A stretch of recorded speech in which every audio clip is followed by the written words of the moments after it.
service. 10 taon nawasay ng Mindanao. Simula ng 1979 hanggang 1989. Kami yung mga nakipaglaban doon sa mga Sparrow Unit ng Davao. Kaya wag na nating ipaabot sa malaking gulo kung ang mga nagbabiolate ng batas ay namamayagpag.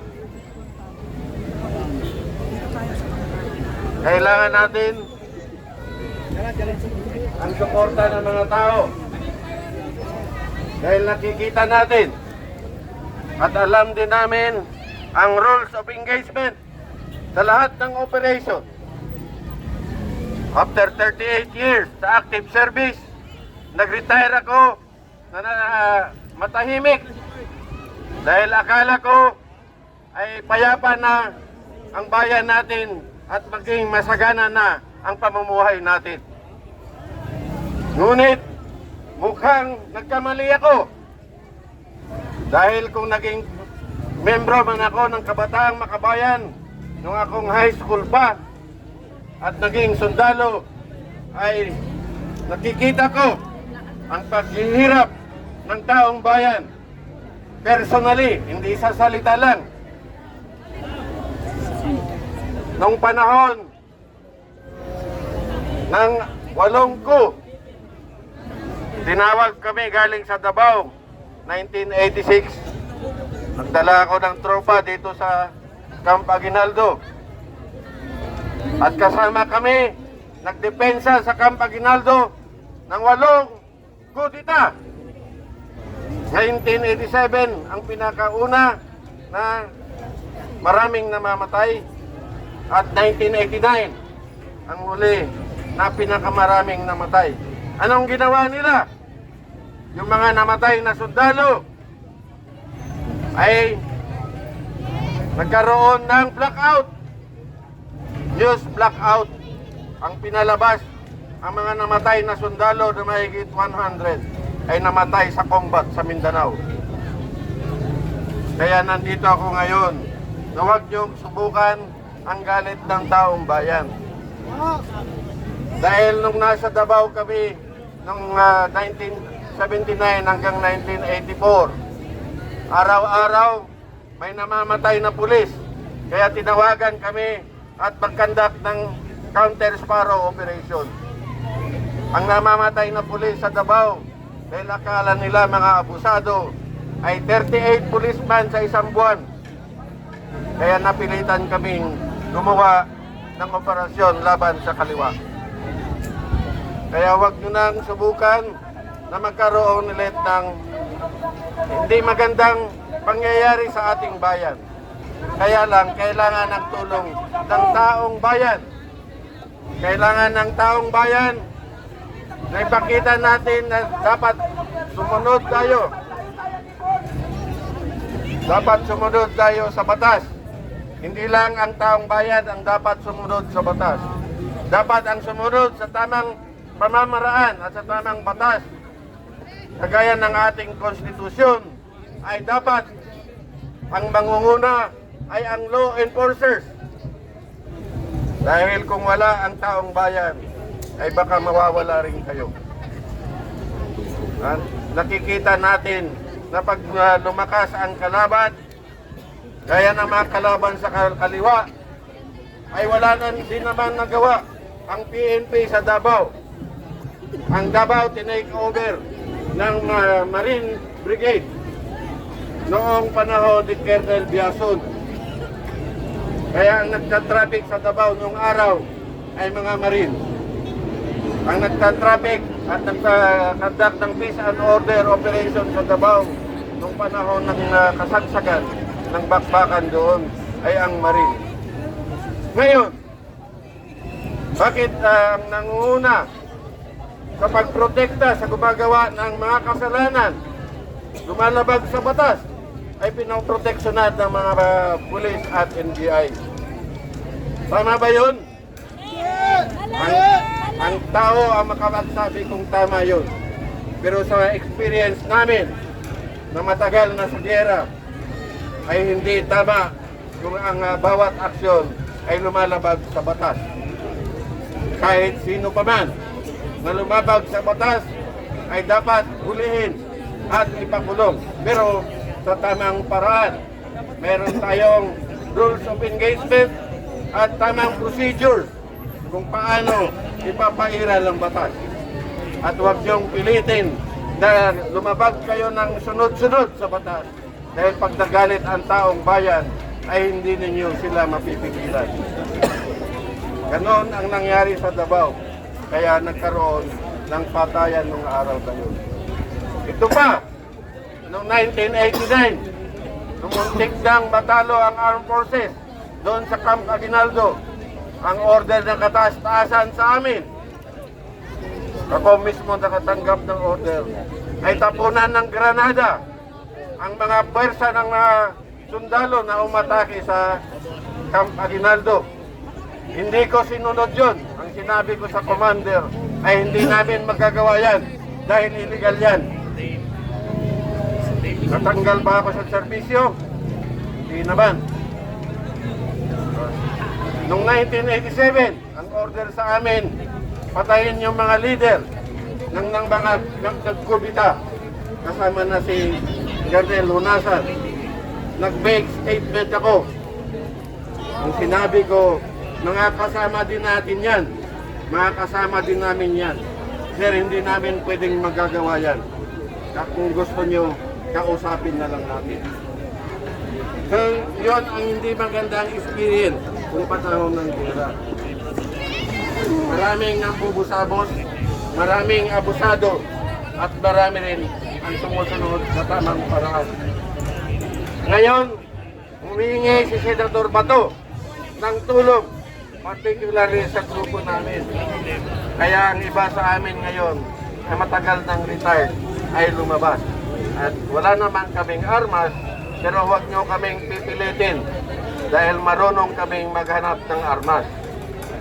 Huwag niyong pipilitin na isama namin ang taong bayan sa panahon ng kahigpitan. Pag pinaghihigpitan na ninyo ang taong bayan, baka hindi nyo makontrol.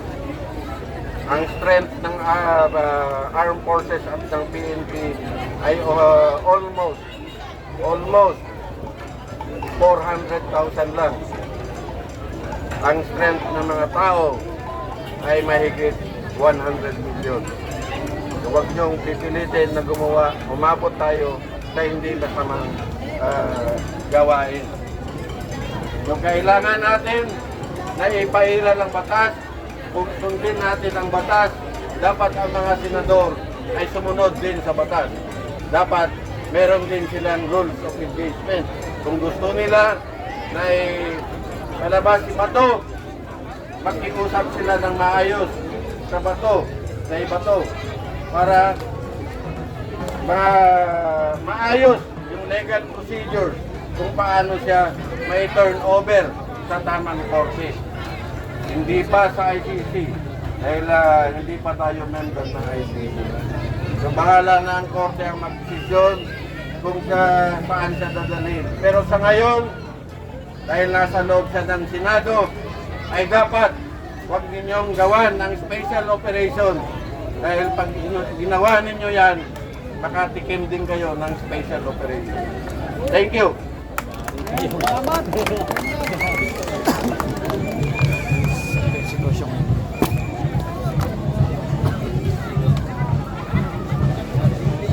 Like and comment and share.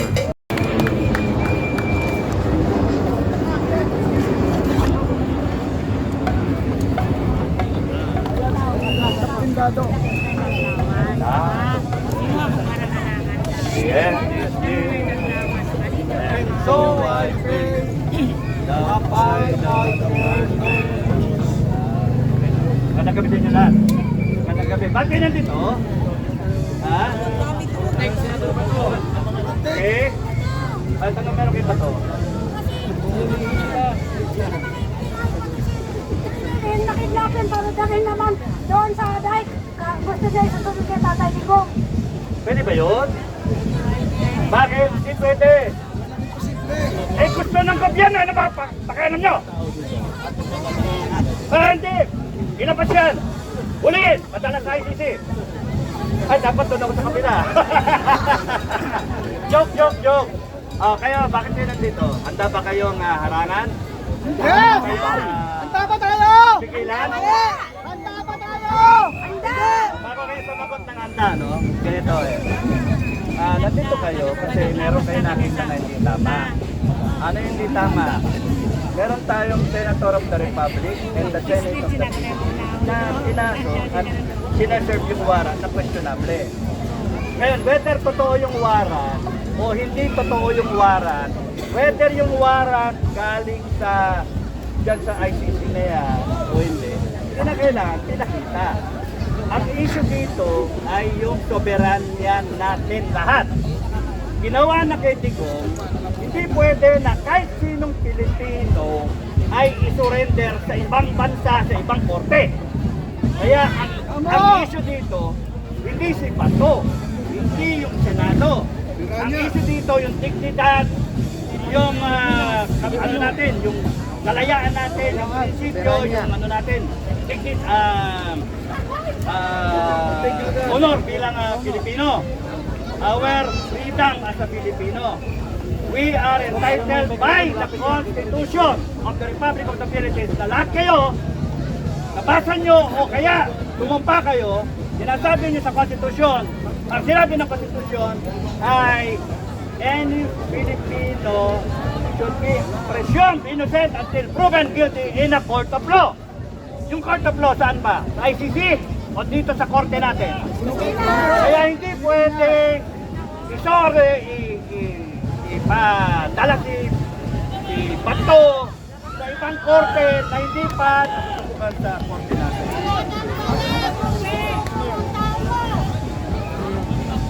Kaya ngayon, handa ba kayo ipaglaban? Yes! Hindi si Bato, ipaglaban ninyo yung soberanya ng Pilipinas.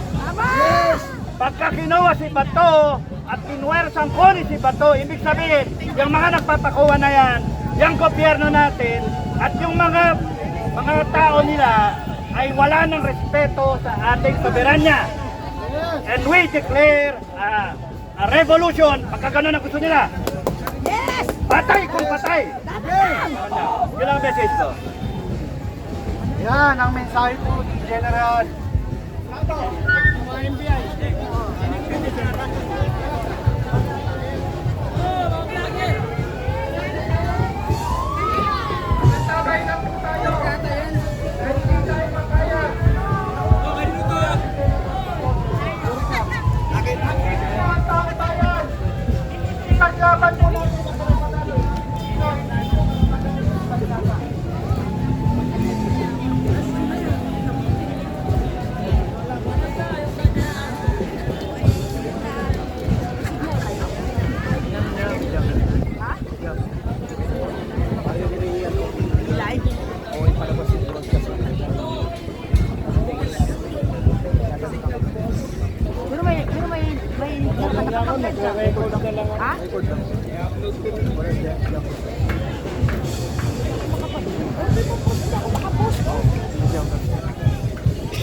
Liberato, magandang gabi po.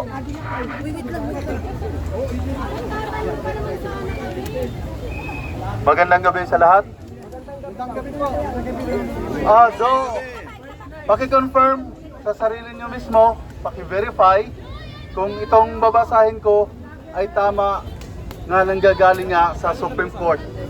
But base dito, from the Supreme Court PH, okay, babasahin ko ito. It was released 24 minutes ago. Kaya na lang, ito ang sinasabi. The Supreme Court, anbang. Ibig sabihin silang lahat. The 15 justices of the Supreme Court.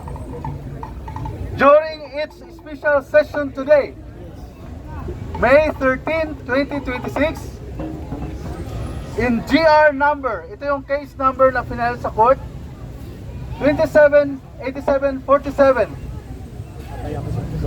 Rodrigo Roa Duterte and Senator Ronald Bato M. De La Rosa versus Lucas Bersamen et al. has given respondents a non-extendable period of 72 hours to comment on Senator Ronald Bato M. De La Rosa's urgent manifestation with omnibus motion. Nag-file si Senator Bato ng urgent motion with manifestation na natanggap ng Supreme Court at binigyan ng 72 hours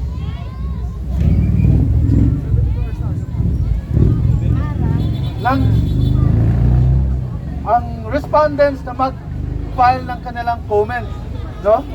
Non-extendable.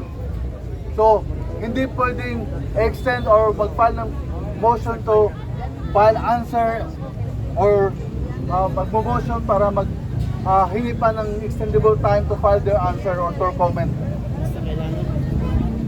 Seeking to prevent his arrest, detention, and transfer in connection with the arrest warrant issued by the International Criminal Court. Senator De La Rosa was likewise directed to file his reply within a non-extendable period of 72 hours from receipt of the respondent's comment. So kung mag-comment ang respondents or ang nakalagay kasi dito na respondents ay sina Executive Secretary or Honorable Lucas Bersamin. So hindi ako sure kung ito ngayon ang final ni De La Rosa. Kasi lahat naman tayo nakakalam na wala na si Lucas Bersamin ang Executive Secretary. So baka mali itong case na binabasa natin, ano? So kung ito man ang nilabas ng Supreme Court ngayon, bakit ito ngayon lang nilabas? May 13. At sigurado akong hindi yan ang final ni De La Rosa, kasi that is versus Lucas Bersamin et al. So parang hindi. So wag muna tayong maniwala, no? Wag muna tayong maniwala sa mga lumalabas-labas dyan ng mga sorry to say, but maybe it's a fake news again, no? Isang fake news na naman. Kung may dininay or may inaprubahang TRO sa pagka ngayon, sa oras na ito ngayon, wala pa kayong mabasa sa Supreme Court.ph. So kung ano pa, kung meron man, sana magsalita na ang representative from the Supreme Court. So wag mo muna tayong maniwala. Don't panic, tama.